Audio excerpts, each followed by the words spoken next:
Assalamu alaikum warahmatullahi wabarakatuh, msikilizaji wa Iqra FM na mtazamaji wa Iqra FM 95.0. Leo jinsi nilivyoweza kukujuza awali, tuko katika Masjid Ridwan Dandora ambapo tumekuwa tukifanya shughuli ya usafi. Huu ni msikiti ambao ukiangalia katika mitandao yetu ya kijamii tumeweza kukufahamisha historia ya eneo hili. Kwa hivyo ni msikiti ambao una historia ndefu, historia ambayo imejaa masomo zaidi, lakini jinsi tulivyoweza kushauriwa kwamba swala la usafi Muislamu ni usafi, na katika swala hili lazima kuna walimu, kuna wale wanaotuelekeza katika shughuli nzima zinazoendelea katika taasisi hii, na mojawapo na mkuu wa taasisi hii ni Fadhilatu Sheikh Hassan Kilele. Assalamu alaykum wa barakatuh. Wa alaykum salam wa rahmatullahi wa barakatuh. Na mashallah, labda siku ya leo tumeweza kuwatembelea hapa, hisia zako ni zipi, maoni yako ni ipi, na mahimizo yako kwa umma mzima wa Kiislamu ni yapi?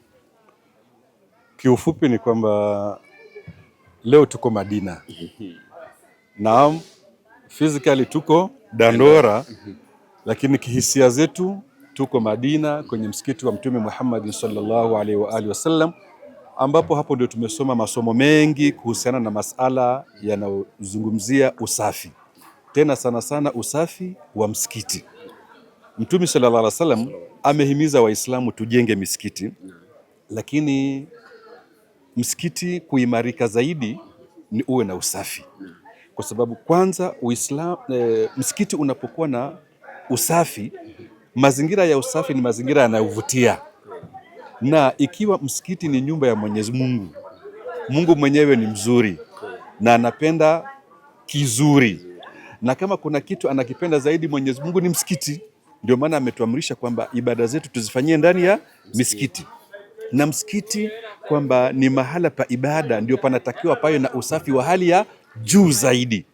Utamwona Mtume sallallahu alaihi wasallam yeye mwenyewe alikuwa akihimiza kudumishwe usafi ndani ya msikiti. Hata yule bwana mmoja aliyekuja akajisaidia ndani ya msikiti, kwa sababu Mtume alikuwa anachunga pia afya yake, alimruhusu amalize kujisaidia kwake, lakini baadaye alimfahamisha kwamba hapa ni msikitini, ni mahala pa ibada, ni mahala panatakiwa padumishwe usafi.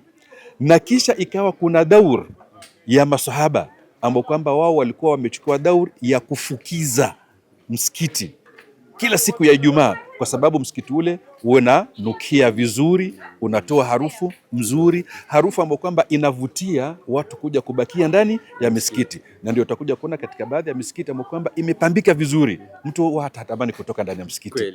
Anaswali na anaona hapana, mazingira kama haya, mazingira ya peponi haya, siwezi kutoka ndani ya msikiti. Na ukifahamu ya kwamba hata ndani ya msikiti wa Mtume sallallahu alaihi wasallam kuna sehemu inaitwa Rawdatun min Riyadhil Janna. Ile ni sehemu ya bustani katika bustani za peponi, na iko ndani ya msikiti, kumaanisha msikitini inatakana pawe ni mahala ambapo kwamba ni conducive kwa ibada, mahala ambapo kwamba pana kuvutia. Na ndiyo maana sisi tunatoa shukurani kubwa sana kwa Radio Iqra FM ambao wamejitolelea pamoja na Al Huda TV kuja kuturudisha kimawazo yetu na kihisia zetu katika zama za Mtume Muhammad sallallahu alaihi wasallam aliyekuwa akihimiza Waislamu wadumishe usafi wa msikiti. Mashaallah. Na labda kuwahimiza mashaikh wengine na Waislamu wa Kenya kwa ujumla, utakuwa na ujumbe upi? Kwa kweli nasaha yangu kwa Waislamu wote na hata wasiokuwa Waislamu, binadamu anahitajia usafi, na mazingira ya usafi yanaweka afya ya mwanadamu katika hali mzuri. Na ukija ukiangalia usafi huu, leo tumefanya usafi wa msikiti, lakini mwanadamu anatakiwa awe na usafi wa kila kitu. Ni makosa wewe ni msafi wa mwili, ni msafi wa mavazi, lakini ulimi wako ni mchafu, roho yako ni chafu. So tunapotengeneza usafi wa mazingira yetu, usafi huu uenee kila mahala, usafi wa vitendo vyetu, usafi wa maneno yetu, usafi wa mazingira yote ambayo kwamba tunaishi. Kwa hivyo tudumishe usafi katika maeneo yote. Kweli kabisa.